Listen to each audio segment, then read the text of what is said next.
जय श्री राधे। पूज्य श्री सद्गुरुदेव भगवान के चरणों में प्रणाम। भगवान नाम महिमा के प्रत्यक्ष अनुभव। देखिए, भगवान नाम में अमोघ शक्ति है। कभी तत्काल तो कभी कुछ समय लेकर वह साधक जापक को फल अवश्य देता है। क्रांतिकारी के मुकदमों की पैरवी में सहयोग देने के कारण भाई जी श्री हनुमान प्रसाद पोद्दार जी को अंग्रेजों ने बंदी बना लिया था। उस समय उनका विवाह हुए 3 महीने भी नहीं हुए थे तथा घर में अकेली महिलाएं थीं।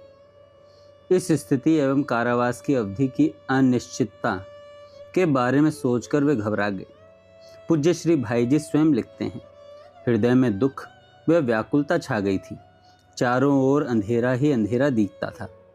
कोई सहारा न मिला तो अंत में मुझे उस भगवान के नाम का स्मरण हो आया। मैंने नाम की रट लगा दी। धीरे धीरे व्याकुलता दूर हो गई। हृदय में शांति का साम्राज्य छा गया। मुझे नाम का, भगवान नाम का महात्म मालूम पड़ा। मेरी उन्नति का प्रथम सूत्रपात यहीं से हुआ। मेरी उन्नति का सर्वप्रथम सूत्रपात यहीं से हुआ। ठोस आधार न मिलने से राजद्रोह का मुकदमा नहीं बन पाया और अनिश्चित काल के लिए शिमलापाल गांव में नज़रबंदी का आदेश हुआ। उन दिनों भाई जी प्रातः 3-4 बजे उठ जाते एवं 30 जपमाला कर स्नान करते, फिर संध्या वंदन ध्यान आदि करते। वृत्ति ध्येयाकार बनकर ध्यान का इतना सुंदर अभ्यास हो गया भाई जी को कि प्रातः, दोपहर एवं रात्रि में 3-3 घंटे ध्यान में बीतने लगे। बाकी समय भगवान नाम जप स्वाध्याय में लगते। बहुत कुछ समय में शरीर के आवश्यक कार्यों से निवृत्त होकर शेष सारा समय इस ही तरह साधना में व्यतीत करते।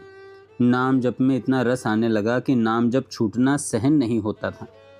उनके मन में आता था कि कोई मुझसे बात ना करे एवं यदि आवश्यक बात करनी ही पड़े तो मुझे बोलना ना पड़े। जीभ निरंतर नाम जप में लगी रहती। जब आने वाला व्यक्ति बहुत देर बैठ जाता तो विनम्र शब्दों में भाई जी बोल देते, देखिए, मैं तो निकम्मा आदमी हूँ, बहुत देर हो गई है, आपको काम होगा, अतः आप पधारिए। एक बार उन्हें समाचार मिला कि उनकी दादी कलकत्ता में बीमार है और उनसे मिलना चाहती है। इनकी उनसे मिलने की तीव्र इच्छा हो गई। सरकार को पत्र दिया पर अस्वीकार हो गया। वे व्याकुल हुए और भगवान नाम जप शुरू किया। उसी दिन एक मुसलमान जिला अधिकारी मुआयना करने आए। उनको भाई जी ने सारी बातें कही। उन्होंने कहा, आपके लिए कल ऑर्डर आ जाएगा। ऑर्डर राज्यपाल ही दे सकता था, अतः इन्हें विश्वास नहीं हुआ। वह भगवान नाम जप में ही लग गए। दूसरे दिन ही 7 दिन के लिए पे रोल पर जाने की अनुमति मिल गई। वे आश्चर्यचकित हो भगवान की कृपा का अनुभव करते हुए उसी में डूब गए। अंततः सरकार को 21 महीने के बाद पूज्य भाई जी को छोड़ना ही पड़ा। पूज्य भाई जी कहते हैं, मेरे पर भगवान की अनंत कृपा है। यह मुझे अनुभव होता है, बहुत अनुभव हुआ। मेरे अंदर कोई अच्छी चीज़ आज तक आई है तो वह केवल 2 ही बातों का प्रताप है। एक भगवान की कृपा पर विश्वास और दूसरा भगवान नाम। जब जब बाधाएं आई, लौकिक भी पारलौकिक भी, तब तब चित्त ने याद दिलाया, भगवान की कृपा पर विश्वास करो और भगवान के नाम का जप करो। भगवान की कृपा से मेरे जीवन में अनेक बार असंभव संभव हो गया। मुझे जब भगवान के नाम पर कुछ बोलने का प्रसंग आता है तो मैं प्रायः अपने काबू में नहीं रह सकता। भाई जी कहते हैं, क्योंकि नाम से मुझे इतना लाभ हुआ कि मेरे सब प्रकार के दुर्गुण नाम से हटे। गिरने के स्थल पर नाम ने रक्षा की। 1-2 स्थान पर नहीं, बहुत स्थानों पर नाम ने मेरी सांसारिक विपत्तियों को हटाया। नाम ने मेरी निष्ठा भगवान में की और वेदांत के श्रवण में नाम ने निष्ठा की। नाम से मुझे ऐसे अनुभव हुए कि जिससे मैं कह सकता हूँ कि असंभव संभव हो गया। यह भगवान के नाम की महिमा है। सन 1919 की बात है। मैं बम्बई में रहता था, अपने फूफा जी श्री लक्ष्मी चंद जी लोहिया के घर पर, जो बम्बई से कुछ दूर आजकल पश्चिम रेलवे कि सांता क्रूज स्टेशन के समीप, वहीं जाकर खाया और सोया करता था। एक दिन की बात है, रात को करीब 8 बजे थे। कृष्ण पक्ष की अंधेरी रात थी। मैं लोकल ट्रेन से जाकर सांता क्रूज के प्लेटफॉर्म पर उतरा। रोशनी का भी प्रबंध नहीं था, न इंजन की सर्च लाइट थी। घर पर जाने के लिए रेलवे लाइन लांघकर उस ओर जाना पड़ता था। मैंने बेवकूफ़ी की और दौड़कर इंजन के सामने से लाइन पार करने चला। लोकल ट्रेन 1 ही मिनट ठहरती है। मैं नया था, मैंने समझा गाड़ी छूटने के पहले ही मैं लाइन पार कर जाऊंगा, परंतु ज्यों ही मैंने लाइन पर पैर रखा त्यों ही गाड़ी छूट गई।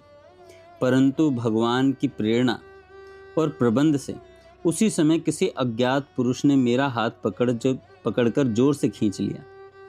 मैं दूसरी लाइन पर जा गिरा। गाड़ी सर्राटे से निकल गई। 3 काम एक साथ हुए, मेरा लाइन लांघना, गाड़ी छूटना और अज्ञात व्यक्ति द्वारा खींचे जाना। 1 ही 2 सेकंड के विलंब में मेरा शरीर चकनाचूर हो जाता, परंतु बचाने वाले भगवान ने उस अंधेरी रात में उसी जगह पहले ही मुझे बचाने का प्रबंध कर रखा था। मैं थरथर कांप रहा था। भगवान की दयालुता पर मेरा हृदय गदगद हो रहा था। आंखों से आंसू बह रहे थे। मैंने स्टेशन के धुंधले प्रकाश में देखा, एक नौजवान खड़ा हंस रहा है और बड़े प्रेम से कह रहा है, आइंदा ऐसी गलती न करना, आज भगवान ने तुम्हारे प्राण बचाए। मैंने मूक अभिनंदन किया, कृतज्ञता प्रकट की। मुझे कहीं चोट नहीं लगी। मैं दौड़कर घर चला गया और भगवान को याद करने लगा। बात है सन 1926 की। मैं लक्ष्मणगढ़ में स्थापित ऋषि कुल के उत्सव में सम्मिलित होने बंबई से जा रहा था। अहमदाबाद से दिल्ली एक्सप्रेस के द्वारा रवाना हुआ। मैं 2nd क्लास में था। मेरे साथ एक ब्राह्मण बालक ऋषि कुल में भर्ती होने जा रहा था। मैं इधर की एक सीट पर सोया था और स्टेशन पर एक टीटी महोदय हमारे डिब्बे में सवार हुए। मैं जिस सीट पर सोया था उसी सीट पर मेरे पैरों के पास वे बैठ गए। मैं जग रहा था। अपने पैरों के पास किसी को बैठाना मुझे अच्छा न लगा। शिष्टाचार के नाते मैं उठ बैठा। मैं बीच की खिड़की के पास बैठ गया और टीटी महोदय इधर की तीसरी खिड़की के पास बैठे थे। तीनों खिड़कियां बंद थीं। मैं टीटी महोदय के साथ बातें कर रहा था। इतने में ही पीछे से बड़े जोर की आवाज़ हुई और दूसरी सीट पर सोए हुए ब्राह्मण बालक ने एक चीख मारी। हम लोग भौचक्के रह गए। पीछे घूमकर देखा तो मालूम हुआ एक बहुत बड़ा पत्थर खिड़की को लगा। खिड़की का बहुत मोटा कांच टूटकर चूर चूर हो गया और उसके टुकड़े उछल उछल कर सब तरफ बिखरे। उसी का एक जरा सा टुकड़ा बालक के सिर में लगा था। इसी से उसने चीख मारी थी। मैं सोया होता तो अवश्य ही खिड़की के पास मेरा सिर रहता और वह जरूर ही पत्थर और कांच की चोट से टूट जाता, परंतु बचाने वाले ने टीटी महोदय को भेजकर मुझे प्रेरणा की और मैं बैठ गया और बच गया। लगभग सन 1930 के आसपास की बात है। मालवीय जी के भतीजे श्री कृष्णकांत मालवीय नैनी जेल में थे। नैनी जेल से उनकी बदली बस्ती जेल में हुई। नैनी से बस्ती जाने का रास्ता गोरखपुर होकर ही है। उन्होंने तार दिया कि गोरखपुर स्टेशन पर 15 व्यक्तियों के लिए भोजन की व्यवस्था कर दीजिए।